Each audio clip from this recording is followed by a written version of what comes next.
My name's Jake, and at 24, I thought I had things figured out, or at least headed in the right direction. I had a steady job at a warehouse, decent savings, and a girlfriend, Taylor, who I'd been with for almost 2 years.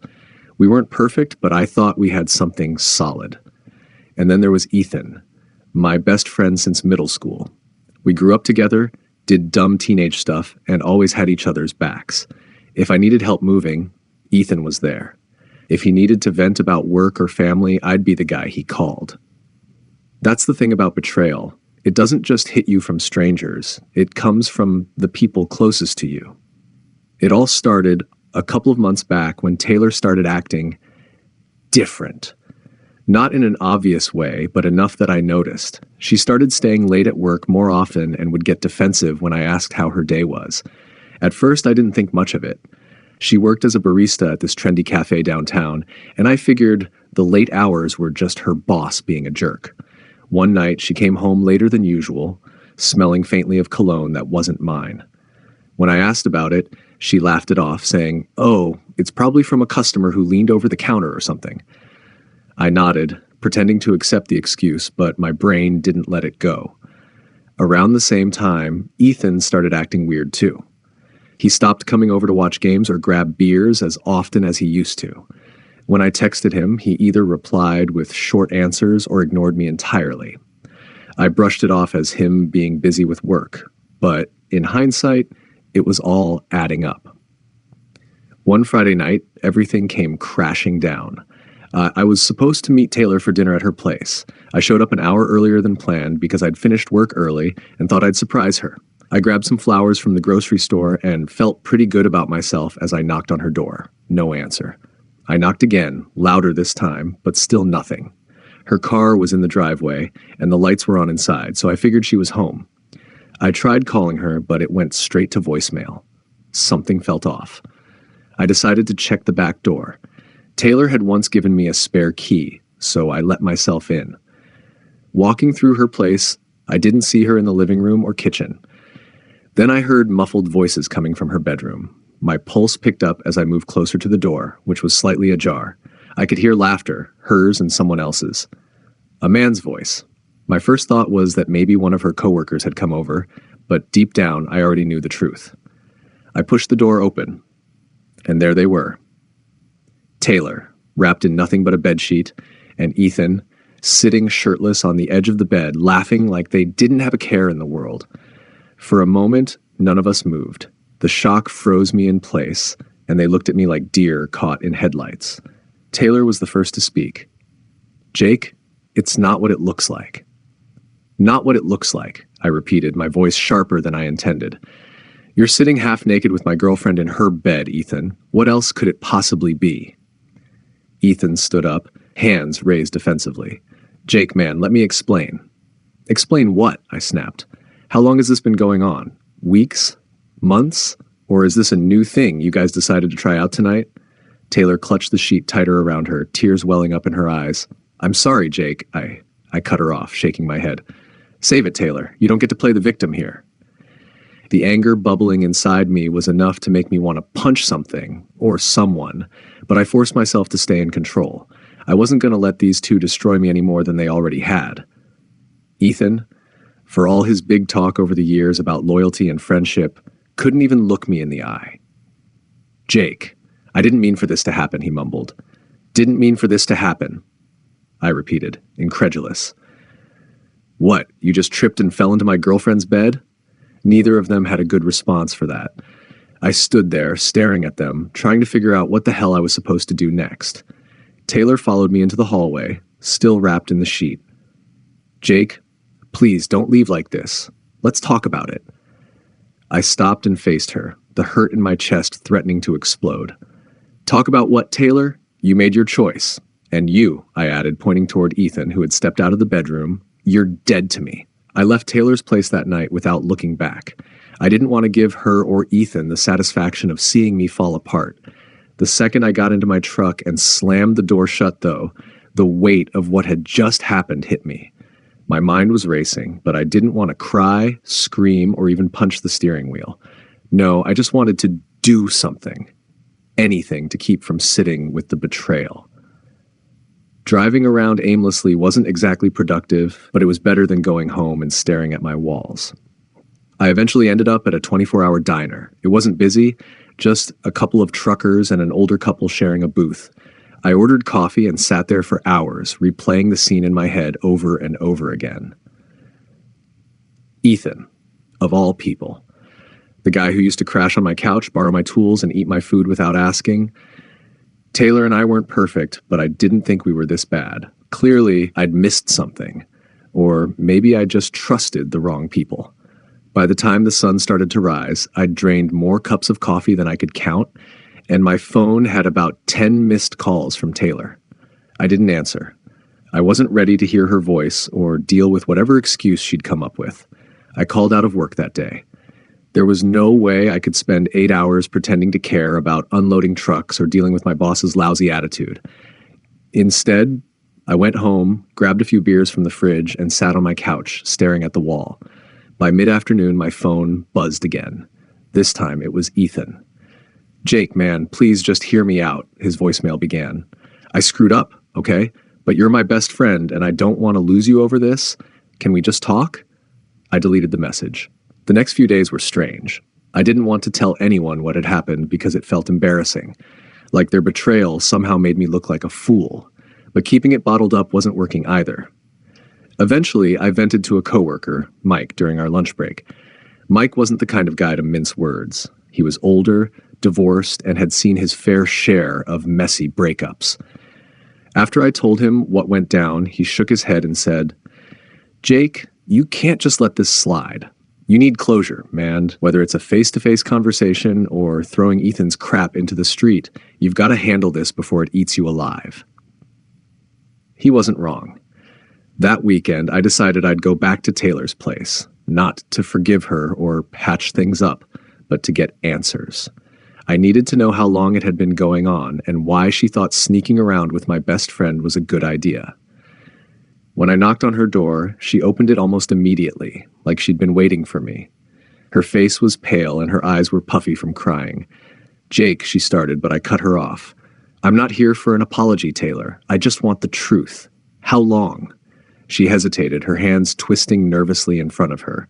"A few months," she finally admitted.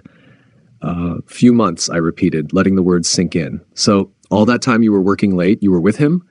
She nodded, tears spilling over. "It wasn't like that at first. We just started talking more, and—" "Don't!" I said sharply. "Don't try to sugarcoat it. You were sleeping with my best friend. End of story." She didn't argue, which almost made it worse. "What about Ethan?" I asked. "Did he feel bad at all, or was this just some sick game for you two?" "He felt terrible," she insisted, as if that made it better. "Jake, I know I messed up, but—" I held up a hand. "Stop. I don't need to hear your excuses. I just needed to hear it from you." I turned to leave, but she grabbed my arm. "Wait, can we at least talk about us? I know I've ruined everything, but I still love you." Her words sounded hollow, but I didn't let it show. I looked her straight in the eyes and said, "If you loved me, you wouldn't have done this. You don't get to say that now." She let go of my arm, and I walked away without looking back. I wish I could say that was the end of it, but Ethan had other plans. Later that night, he showed up at my place uninvited. He stood on my porch with a 6-pack of beer and a look that screamed fake sincerity. "Jake, man, I just want to talk," he said as I opened the door. "You've got about 2 minutes," I replied, leaning against the door frame. He stepped forward, but I didn't move to let him in. "Look, I know what I did was wrong. I wasn't thinking straight and I messed up big time. But we've been friends forever, and I don't want to lose that." I couldn't help but laugh bitterly.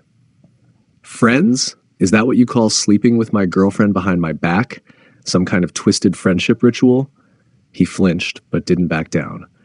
"I get it, okay? You're pissed, and you have every right to be. But it didn't mean anything, Jake. It was just a mistake." "A mistake?" I repeated, my voice rising. "A mistake is forgetting someone's birthday or spilling coffee on their shirt. What you did was calculated. You had to make a choice every single time you went to her, and every single time you chose to stab me in the back." Ethan opened his mouth to respond, but I wasn't done. "Get off my porch," I said, stepping forward. "You're not my friend anymore. You're not even a decent human being. So do yourself a favor and stay the hell out of my life." He looked like he wanted to argue, but something in my expression must have stopped him. He left without another word, and for the first time in days, I felt like I'd taken a step in the right direction. After Ethan left, I stood there for a few seconds watching him walk down my driveway, dragging his feet like a kid who had just been scolded. I wasn't sure if he was relieved or still hoping for some kind of reconciliation, but I wasn't giving him the satisfaction of finding out. I closed the door and locked it, standing in the dim hallway for a moment to just breathe. The whole thing felt surreal, like I was living in a bad movie. I kept thinking about the moments before I found out, those small, stupid signs that I had ignored. Texts that didn't make sense, weird behavior, Taylor staying out later and later for work. It was all there, right in front of me, but I had been too trusting, too blind to see it. I spent the next few days doing nothing. I didn't go to work, didn't answer calls, didn't even check social media. Every time I looked at my phone, there was another message from Taylor or Ethan, but I just deleted them without a second thought. My life had been turned upside down and I needed some time to process it all. Then, about a week later, I got a message that I wasn't expecting. It wasn't from Taylor or Ethan, but from a number I didn't recognize. It was a text that read, "I know what happened. I've got something that'll make you think twice." I stared at the message for a while, not sure if it was a prank or some new attempt to mess with me. But something about the tone of the message made me nervous. I didn't want to go down this rabbit hole, but curiosity got the best of me. I replied, "Who is this?" The response came back almost immediately. "It's Lucas. I work with Taylor." Now, I was confused. I didn't know anyone named Lucas, and I sure as hell hadn't heard about him from Taylor. "What do you know?" I typed back. The next message was a bombshell. "I've seen her with Ethan. Not just a couple of times, either. They've been meeting up behind your back for months. I can prove it." I had to sit down. I couldn't process this. Who the hell was Lucas? Why was he coming to me with this information? My first instinct was to shut it down. Maybe it was some kind of sick game, a way to get to me when I was already at my lowest. But the message kept buzzing in. "I've got pictures. I'll send them to you if you want to see the truth." The offer was too much to ignore. I needed to see it for myself. I didn't want to be left in the dark, thinking maybe there was something I missed. I typed back, "Shh, send them." It only took a few minutes before my phone buzzed again. I opened the message and my heart skipped. The pictures weren't what I expected. It wasn't just a kiss or some stolen moment. There were pictures of Taylor and Ethan at the same bar where we had hung out as a group, laughing and acting like everything was fine. There were photos of them leaving together, clearly too close for comfort. And one shot that really hit me, Ethan's hand on her back, guiding her into his car. It wasn't innocent. It wasn't a mistake. I sat there for a long time, staring at the photos. Every image felt like a slap to the face. I couldn't believe how far this had gone. But I also couldn't ignore it. I had to face it. I messaged Lucas back, "Why are you telling me this?" He responded almost immediately, "Because it's not right, man. You deserve to know the truth. You deserve better than this." That's when I knew I had to end it, for good. The next morning, I finally picked up the phone and called Taylor. I didn't even know what I was going to say until the words came out. "Taylor, it's over." There was a silence on the other end. I could hear her breathing, probably trying to come up with some excuse or apology. But I didn't care anymore. "Jake, please, let's talk about this." "No, I'm done. I'm not listening to any more lies or excuses. I saw the pictures. I know everything." There was another pause, then she said, "I never meant to hurt you." Stop, I cut her off. "You did hurt me. You hurt me more than you can imagine, but you don't get to play the victim now. I'm done." I hung up the phone and didn't look back. It was hard. For the next few weeks, I felt like I was just going through the motions. The breakup with Taylor, the fallout with Ethan, the embarrassment of everything crashing down. But slowly, I started to feel like myself again. I hung out with some friends who actually cared about me. I focused on work. I even started running again, something I used to enjoy but had given up on when everything got complicated. I'd be lying if I said I was completely over it. There were days when I'd think about what we'd had, the way Taylor used to make me laugh, the way we'd talk about our future together. But those moments became fewer and farther apart. The more time passed, the more I realized that what I had with her wasn't real. At least, not in the way I thought it was. As for Ethan, he tried reaching out a couple of times, leaving me messages saying he was sorry, that he wanted to make things right. I never responded. I didn't need him in my life anymore. I'd learned the hard way that some people weren't worth the time or energy. And me? I was starting to get my life back together. Maybe not perfectly, but in a way that made me feel like I was moving forward instead of being stuck in the past. Sometimes I think about what could have been, what things would have looked like if Taylor and I had been honest with each other from the beginning, but I don't let myself dwell on it. I've learned that the only thing I can control is how I move forward, and right now, I'm moving forward.